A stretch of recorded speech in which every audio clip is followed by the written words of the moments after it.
এটা কি?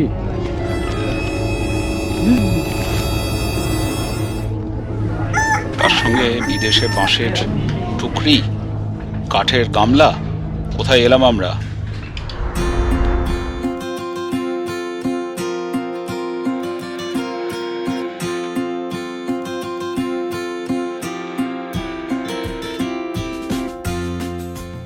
প্রবাসের টুকিটাকির আরো একটা পর্বে স্বাগত নিউ জার্সি থেকে। আসলে আমরা এখন নিউ ইয়র্ক থেকে ফিরছি। আমাদের প্ল্যান হচ্ছে আইকিয়াতে যাওয়া। আইকিয়া হচ্ছে একটা হোম ফার্নিশিং স্টোর, তার মানে ঘরদোর সাজানোর জন্য যা যা জিনিস লাগে, খাট থেকে আরম্ভ করে বিছানা, রান্নাঘর, ডাইনিং রুম, বাথরুম, মোটামুটি একটা ঘর বা একটা বাড়ি সাজানো যা যা জিনিস লাগে সব এই দোকানে পাওয়া যায়। বেসিক্যালি সারা পৃথিবীতেই এদের ব্রাঞ্চ আছে, আমি শুনেছি ইন্ডিয়াতেও ব্রাঞ্চ আছে। তো চলুন আমাদের সঙ্গে, দেখাচ্ছি। সেই পুলাস্কি স্কাইওয়ে দিয়ে ফিরছি। উল্টো দিকে ট্রাফিকটা থেকে বুঝতে পারছেন প্রচন্ড ট্রাফিক জ্যাম। এটা প্রায় আমার মনে হয় 7-8 মাইল ধরে এই জ্যামটা আমরা দেখছি। সঙ্গে থাকুন, আশা করি আজকের এপিসোড আপনাদের ভালো লাগবে। ওকে, চলুন তাহলে আইকিয়ার পথে। ওই যে আইকিয়ার দেখা পাওয়া গেছে পশ্চিমের জঙ্গলে। তো আইকিয়াতে যাওয়ার পথে এই হোম ফার্নিশিং স্টোরের ইতিহাসটা একটু জেনে নেওয়া যাক। ইংভার ক্যাম্পার্ড বলে একটা 17 বছরের বালক সুইডেনের স্মুল্যান্ড বলে একটা গ্রামে, পাহাড়ি গ্রামে, অত্যন্ত প্রত্যন্ত গ্রাম বলা যেতে পারে, 1943 সালে বাড়িতে ব্যবহার্য জিনিসপত্র যেমন পেন, মানি ব্যাগ, তারপর ছবির ফ্রেম নিজে বাড়িতে বানিয়ে এইসব বিক্রি করতে শুরু করে। সেই ঘরের ব্যবসা মানে পরবর্তীকালে এই মহিরুহ বা আইকিয়ার জন্ম দেয়। প্রথমেই শুরু করা যাক আইকিয়ার লোগোর কালার দিয়ে। ব্লু হচ্ছে বিশ্বাস এবং ওপেননেসের প্রতীক, ইয়েলো হচ্ছে হ্যাপিনেস বা হাসি খুশির প্রতীক। আরও একটা জিনিস হচ্ছে সুইডেনের ন্যাশনাল যে ফ্ল্যাগ তার রঙও ব্লু এবং হলুদ। এবং এই আইকিয়ার প্রত্যেকটা অক্ষরের সঙ্গে সেই পুরনো দিনের স্মৃতি আমাদেরকে মনে করিয়ে দেয়। যেমন আইকে হচ্ছে ইংভার ক্যাপার্ড, যে হচ্ছে আইকিয়ার প্রতিষ্ঠাতা। এর পুরো ফর্ম হচ্ছে এলমটার রিড, যে খামারে মিস্টার ক্যাম্পার্ড বড় হয়েছিলেন। আর এর পুরো ফর্ম হচ্ছে এগান রিড, ফার্মের পাশে যে গ্রামটা ছিল।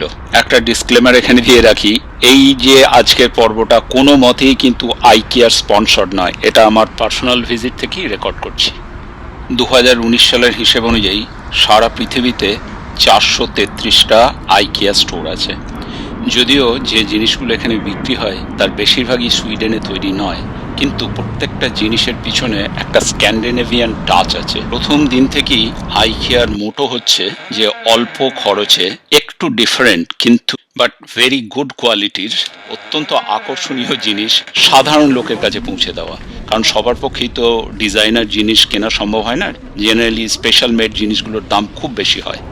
আজকে আমরা যে আইকিয়াতে এসেছি সেটা হচ্ছে এলিজাবেথ বলে একটা টাউন আছে নিউ জার্সির, সেই শহরে। কেন আইকিয়া এই এলিজাবেথ টাউনটা কি বেছে নিল তার পিছনে একটা অর্থনৈতিক রিজন আছে, সেটা আমি পরে বলছি। এটা বাচ্চাদের সেকশনটা। এই যে 6টার দাম 1.99 টাকা। এটা একটা নিয়ে নে। কি এটা?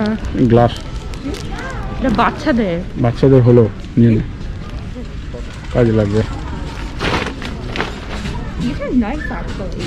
কি এটা? মশলার? ও মাই গড, এটা দেখেছো? এটা কি? প্রায় 6 ফুট লম্বা একটা অজগর বা পাইথন। আসেনি। বুঝতেই পারছেন এটা হচ্ছে বাচ্চাদের খেলার জায়গা। মা বাবারা যাতে বাচ্চাদের এখানে ছেড়ে দিয়ে নিশ্চিন্তে বাজার করতে পারে সেই ব্যবস্থা। এই রেস্টুরেন্ট অ্যান্ড ক্যাফে, এখানে সুইডিশ মিট বল পাওয়া যেত সাংঘাতিক, কিন্তু কোভিডের জন্য আমার মনে হচ্ছে না যে খুব একটা ভিড় আছে এখানে। এই আইকিয়া স্টোরের ডিজাইনগুলো সবই একরকম। এটাকে বলা যায় মানে ক্লক ওয়াইজ লেআউট, তার মানে যেদিকে ঢুকবো সেদিকে ফিরতে পারবো না। যেটা দিয়ে আমরা যেতে শুরু করব আলটিমেটলি আমাদের বেরোতে হবে ক্যাশিয়ারের সামনে দিয়ে। অবশ্য শর্টকাটও আছে তাড়াতাড়ি ক্যাশিয়ারের সেকশনে যাওয়ার জন্য। এখান থেকে একটা শপিং কার্ট নিয়ে নেওয়া উচিত আমাদের সামনেই এখন ডাইনিং এর সেকশনটা। দেখা যাক এখানে কি কি নেওয়া যেতে পারে বা কি কি আছে। এই কর্নিং এর এই বোলগুলোর দাম হচ্ছে $1.99 করে। কোয়ালিটিও খুব ভালো।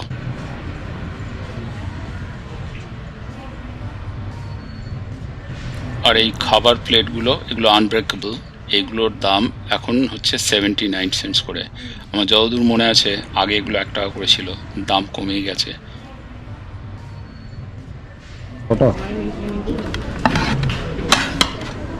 আমাদের এই কার্ট কিন্তু আস্তে আস্তে ভর্তি হচ্ছে। যদিও ভেবেছিলাম যে কিছু কিনবো না, কিন্তু এই হচ্ছে একটা ক্যাপিটালিস্টিক সোসাইটির মজা। আপনি আবার মলে এলে বা দোকানে এলে কিছু না কিনে বেরিয়ে যাওয়া। $14.99 নিবি? কটা প্লেট আছে? গুড, নিয়ে নেয়। এটা ভালো কোয়ালিটি, কিন্তু এটা নিয়ে রেখে দে, কাউকে গিফটে দেওয়া যেতে পারে যদি সেরকম হয়, নিয়ে রেখে দেয়। আর এই জিনিসটা কি সেটা তো আমাদেরকে মনে করে দেওয়ার দরকার নেই। এটা হচ্ছে বাঁশের অনেকটা টুকরি টাইপের। আমি জানি না এখন দেশে এগুলো হয় কিনা, কিন্তু আমাদের ছোটবেলায় দেখেছি বাঁশের তৈরি এই জিনিসগুলো জিনিসপত্র ঢাকা দেওয়ার জন্য, জলের পাত্র ঢাকা দেওয়ার জন্য ব্যবহার করা হতো। আর এটা হচ্ছে কাঠের তৈরি একটা গামলা। অনেক মুড়ি মাখা খেয়েছি এইসব গামলাতে। এটা হচ্ছে বিছানাপত্রের সেকশন, বিছানা বালিশ সব পাওয়া যায়। আমি জানি না আমাদের কিছু নেওয়ার আছে কিনা এখান থেকে, জাস্ট এখান থেকে একটু পাস থ্রু করছি। এই এলাকাটা হচ্ছে কিচেন সিঙ্ক বা ফসেটের এরিয়া। এখানে এই জিনিসগুলো খুবই দেখতে সুন্দর এবং দামও খুব একটা বেশি নয়। আমার মনে হয় অ্যামাজনের থেকেও সস্তা। কিন্তু প্রবলেম হচ্ছে যে আমাদের বাড়ির থেকে দোকানটা প্রায় 25 মাইল মতো দূরে। এমনি হুটহাট করে তো আসা যায় না, সেই জন্য এই ওকেশনালি কিংবা হয়তো বেশি কিছু কেনার থাকলেই এখানে আসি। এর কোয়ালিটি এবং ডিজাইনগুলো দেখতে এত ভালো, ইটস আনবিলিভেবল।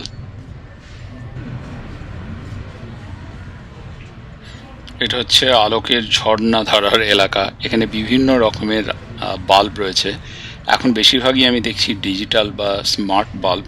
প্রচুর লোকে কিনছেও, এবং সব এলইডি লাইট প্রচুর দিন এগুলো টেকেও, একবার কিনলে খারাপ হয় না।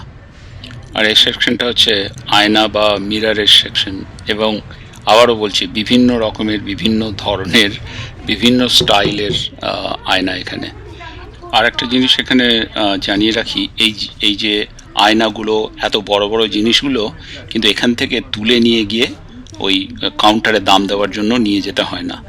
যেটা হয় সেটা হচ্ছে এখানে প্রত্যেকটা আইটেমের একটা করে ক্যাটালগ নাম্বার দেওয়া আছে, এবং সেই ক্যাটালগ নাম্বারে লেখা আছে যে কোন র্যাকের কোন আইল থেকে জিনিসটাকে তুলে নেওয়া যাবে। একটু পরে দেখাচ্ছি ওয়্যার হাউসের ওই আইলগুলো এবং ওই র্যাকগুলোকে। আয়নার থেকে চলে এলাম ঘড়ির সেকশনে। এটা এত বড়, প্রত্যেকটা সেকশন কিন্তু দেখানো সম্ভব হবে না।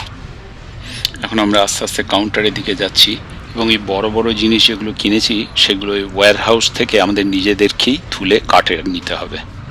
এটা হচ্ছে গাছপালার সেকশন। এখানে অনেক ডেকোরেটিভ গাছও আছে এবং জ্যান্ত গাছও আছে, বিভিন্ন ধরনের গাছ। এগুলো সব রিয়েল গাছ। আমি হাত দিয়ে পাতাগুলোকে দেখলাম, এটা হচ্ছে রিয়েল বাঁশ গাছ। এটা হচ্ছে ঝাউ গাছ টাইপের, এবং এখানে প্রচুর বনসাই করা গাছও আছে, যেমন এগুলো বাড়িতে গিয়ে রাখতে পারেন আরামসে। তার মানে বাড়ির ছোট্ট পটেই দেখবেন একটা বট গাছ লাগানো আছে, বা এই বড় নারকেল গাছ লাগানো রয়েছে, এরকম টাইপের। এগুলো সব রিয়েল গাছ। খেজুর গাছ, বাড়িতে জায়গা থাকলে ওটা খেজুর গাছ নিয়ে যেতে। এই সেকশনে রাখা আছে ফেরত দেওয়া আইটেমগুলো।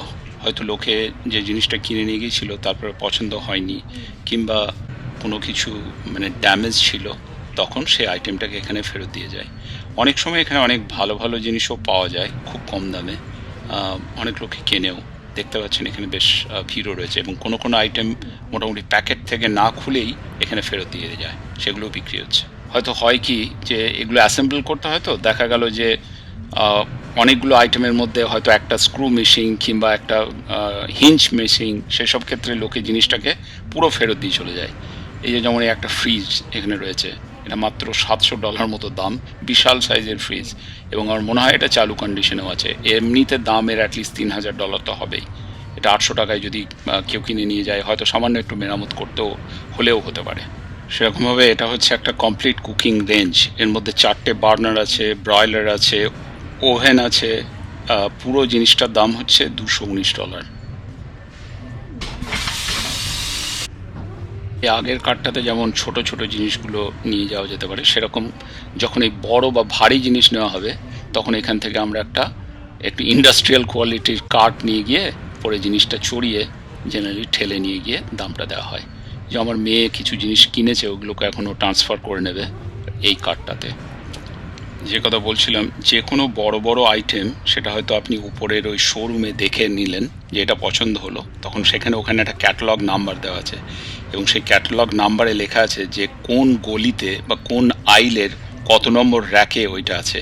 এই যে যেমন এখানে দেখা যাচ্ছে 42, 43, তো আমরা যে আইটেমটা নিয়েছি সেটা হয়তো 43 নম্বর আইলের বা 43 নম্বর গলির 52 নম্বর র্যাকে আছে। তো লোকজন গিয়ে ওইখান থেকে জিনিসটা তুলে নিয়ে দাম দিয়ে দেবে। ও এইটা কি জিনিসটা কি? Night stand. এখন আমরা এই পে আউট করার লাইনে, প্রচুর লোকের ভিড়, কাউন্টারও প্রচুর খোলা আছে। আসলে এখন দেখছি লোকজন অনেকদিন মনে হচ্ছে বাজার টাজার করতে পারেনি, সেজন্য সব ঝাঁপিয়ে পড়েছে। যে কথা বলছিলাম, এই এলিজাবেথকে কেন আইকিয়া বেছে নিল? এলিজাবেথ হচ্ছে নিউ জার্সির মধ্যে one of the poorest city বলা যেতে পারে। এখানে সেল ট্যাক্সও কম, সেই জন্য যাতে অন্যান্য শহর থেকে লোক এসে এই এলিজাবেথে কেনাকাটা করে, তাহলে দুপক্ষেরই সুবিধা, যে কিনছে তাকে কম ট্যাক্স দিতে হচ্ছে, আর এই শহরও মোটামুটি এই জিনিসপত্র বিক্রি করার যে ট্যাক্স, সেই ট্যাক্সটা শহরও পাবে। তো এইটাই হচ্ছে one of the economic reason. তথাকথিত দরিদ্র শহরগুলোকে বড়লোক করার জন্য এরকম উপায় গভর্নমেন্ট মাঝে মাঝে ইউজ করে। ক্যাশিয়ারকে দাম দিয়ে দিচ্ছি আমরা। এটা হচ্ছে আমাদের ছোটোখাটো জিনিস, এটা কিনেছিলাম তার কার্ড, আর এই পিছনেটা হচ্ছে যে বড় নাইট ল্যাম্প কিনেছিল সেটা। সাধারণ মানুষের কাছে ডিজাইনার জিনিস পৌঁছে দেওয়ার জন্য আইকিয়া ইউজ করে ফ্ল্যাট প্যাকেট, তার মানে যত বড় জিনিসই হোক না কেন এই প্যাকেটের মধ্যে ঢুকে যাবে এবং নিজে গিয়ে বাড়িতে অ্যাসেম্বল করে নিতে হবে। 7:30 মতো বাজছে, বেশ সন্ধে হয়ে গেছে। এখন আমরা যাব গিয়ে আমার গাড়িটা যেখানে পার্ক করা ছিল গাড়িটাকে এখানে নিয়ে এসে মালপত্র তুলে নিয়ে আমরা ফের চলে যাব বাড়ির পথে। আমার ডান দিকেই হচ্ছে international airport, liberty international airport. মিনিটে প্লেন ওঠানামা করছে। বাই দ্য ওয়ে, এই লিবার্টি এয়ারপোর্ট থেকেই কিন্তু আমরা দেশে যাওয়ার প্লেন ধরি। এটা হচ্ছে রাতের আইকিয়া, আলো ঝলমলে। এখন আমি পার্কিং লটের দিকে যাচ্ছি। কিছু একটা হয়েছে মনে হচ্ছে, এখানে আমি দেখছি যে কয়েকটা পুলিশের গাড়ি রয়েছে। ট্রাফিক ভায়োলেশন হতে পারে বা কারোর হয়তো শরীর টরীর খারাপ হয়েছে, এই জন্য পুলিশ এসে ওকে এসকর্ট করছে বা অ্যাম্বুলেন্সের জন্য ওয়েট করছে।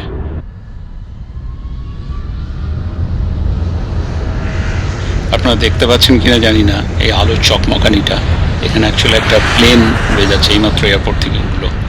আর আমি চলেছি আমার গাড়ির সন্ধানে। কি বুঝতে পারছেন, পৃথিবীর সব থেকে বড় রিটেলারের পার্কিং লট তো বড় হবেই, সেই জন্য এটা খুব ইম্পর্টেন্ট যে যখন আপনি গাড়ি পার্ক করে যাচ্ছেন সেই লট নাম্বারটা মনে রাখা বা নোট করে রাখা, তা না হলে কিন্তু গাড়ি খুঁজে পাওয়া খুব মুশকিল। আপনি যারা জেরি সাইনফিল্ডের এপিসোডটা দেখেছেন তারা নিশ্চয়ই বুঝতে পারছেন যে আমি কি কথা বলছি।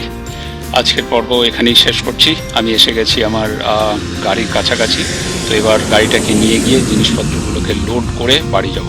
এখান থেকে বাড়ি পৌঁছাতে আমাদের প্রায় আরও 30-40 মিনিট মতো লাগবে। ধন্যবাদ সঙ্গে থাকার জন্য। আশা করি আজকের এপিসোড আপনাদের ভালো লেগেছে।